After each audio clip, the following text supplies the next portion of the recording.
peut jouer à la fois sur la projection architecturale, comme on fait d'habitude du mapping. En plus, on a rajouté de l'éclairage sur les piliers et du son. Mais l'avantage, enfin le plus on va dire, c'est que c'est vraiment interactif, c'est-à-dire que le public peut venir jouer avec la façade.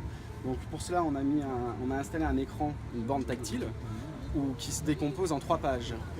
La première page, il y a des images fixes qui ont été compositées par une graphiste qui s'appelle Manon Beretti et qui sont associées à un son qui a été composé par Alexander Sam pour la partie musicale.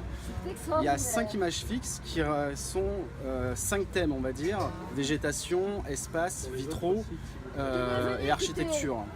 On peut rajouter sur ces 5 images fixes des animations.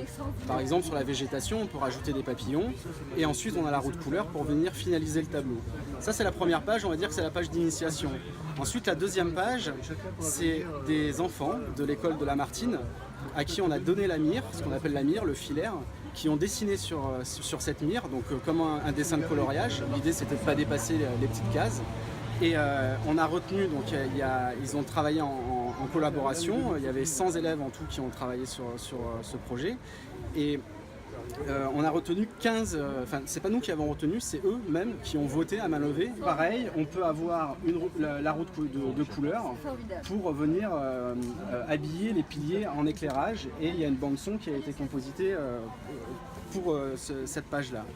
La dernière page, la page 3, c'est la page on va dire la plus complexe. En fait, on a décomposé le bâtiment en 7 zones de sélection. Et dans ces 7 zones de sélection, on peut mettre 18 vidéos. Ce qui fait qu'en fait, on a 6 220 000 possibilités de tableaux. On peut choisir 4 morceaux de musique qui ont été composés donc, par Alexandre. Et pour finir, on peut jouer sur la roue de couleur. Donc là, vraiment, on choisit son son, on choisit ses images, ses vidéos et on choisit sa lumière. Donc on devient en fait créateur de son œuvre. Parce que tout ça, c'est le public qui pilote. Exactement, c'est piloté par le public. En fait, chaque personne a droit à 2 minutes de création.